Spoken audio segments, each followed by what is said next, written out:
그래서 이미 다 비운 사실이에요. 그래서 아까 이와 같은 곡선이 나온다는 걸 개념적으로 설명을 했습니다. 그리고 어차피 이제 이 시간에는 이 곡선이 나오는 그 수식적으로 증명을 할 겁니다. 그러니까 수식적으로 유도를 해낼 거예요. 근데 수식적으로 유도해내는 거는 여기까지지 요 이후에는 계산을 할 수가 없습니다. 왜?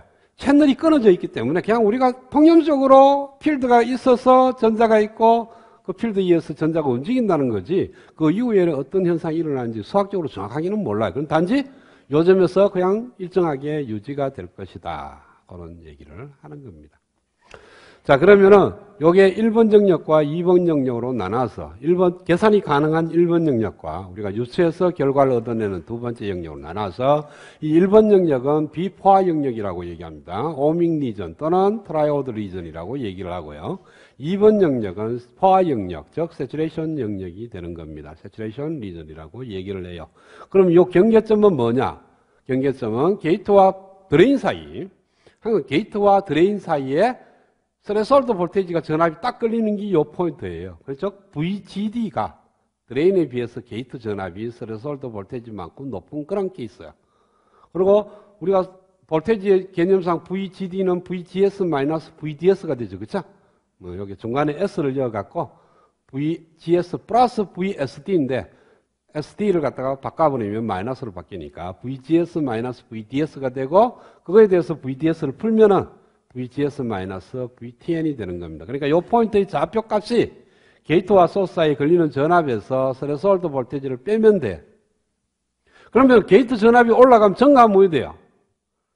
게이트 전압이 증가하면 드레인과 소스 사이에 걸리는 전압도 증가하죠. 그러니까 100시간까지 가는 포인트가 자꾸 오른쪽으로 늘어나. 그러니까 이런 식으로 되는 거죠. 두 번째 그래프는 이런 식으로 요점하고 요점하고 이렇게 있는 포물선도 하나 나옵니다.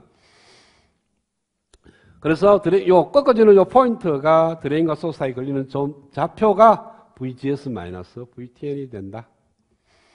그 다음에 오밍 영역이나 트라이오드 리전에서 요건 이제 유도할 겁니다. ID가 요와 같은 포맷으로 만들어집니다.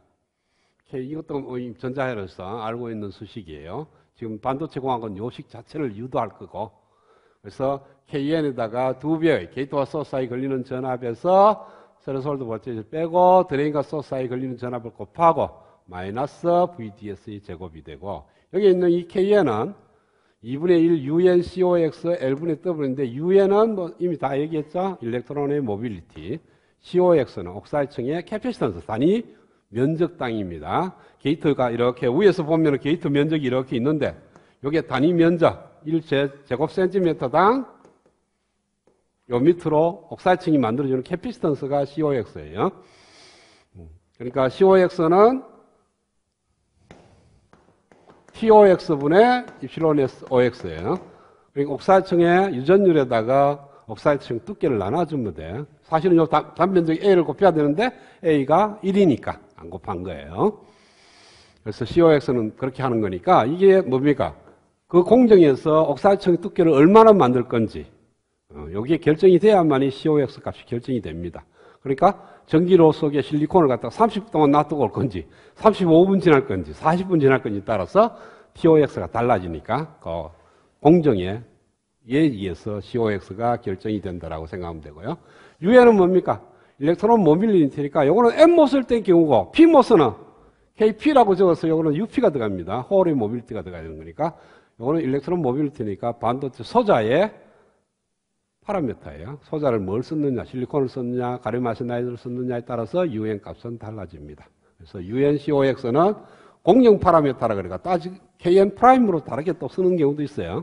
그래서 여기다 KN 프라임을 넣으면은 KN은 2분의 1 KN 프라임 곱하기 L분의 W. L은 채널의 랭스, W는 채널의 위드스. 그러니까 게이트 면적, 게이트가 여기 있고 위에서 보면은 여기가 소스가 있고 여기가 드레인이 있습니다. 요거는 전극이에요. 위에서 들다 보면 전극만 이렇게 나와 있는데 채널은 어디 있냐면은 요 밑으로 보면은 소스가 전극은 이렇게 있지만 N 플러스층은 게이트하고 물려 있어야 돼. 게이트 단자가 끝나는 순간에 물려 있어야 되니까 채널이 여기서까지가 채널의 길이가 됩니다. 그러니까 게이트 전극의 길이가 채널 랭스가 되고요. 요 폭이 채널의 위더스가 되는 거예요. 그러니까 위에서 딱 들어보면 게이트 전극이 딱 보이는데 전극이 사각형인데 그게 한쪽이면은 드레인과 소스 쪽의 방향은 길이가 되고 반대 방향은 위더스가 되는 거예요. 그러니까 채널이 그렇게 형성이 되겠죠. 채널은 게이트 전극 바로 밑에만 형성이 됩니다. 다른 데는 형성이 안 돼. 게이트 전극 아래만. 그래서 위에서 보면은 요 끊어진 것 같지만 밑에 들다 보면은 여기 이런 식으로 되죠. 여기 게이트 면적이니까. 여기 딱 일치선으로 가는 거예요. 여기서 여기까지가 채널이에요. 그 다음에 요 포화 영역에 가는 요 드레인에 흐르는 전류, 요 값을 갖다가 우리는 ID 세츄레이션이라고 그래요. 포화 영역에 시작되는 점에서의 드레인 전류. 그거는 뭐냐 하면은 요 값에서 VDS 대신에 이 좌표를 넣으면 돼. VDS가 요럴 때, 요 값일 때 ID 값이니까. 그래서 요 VDS 대신에 저걸 대입하면은 요런 식으로 나옵니다. ID의 세츄레이션 값은 KN의 VGS-VTN의 제곱이 된다. 그래서 요걸 갖다 그래프 그리면은 요런 식으로도 그래프를 그려준다. ID 세츄레이션하고 VGS의 관계는 포물선으로 이렇게 나온다. 꼭지점이 좌표가 VTN. 이걸 뭐 전자회로에서 다 했던 내용이에요. 그렇죠?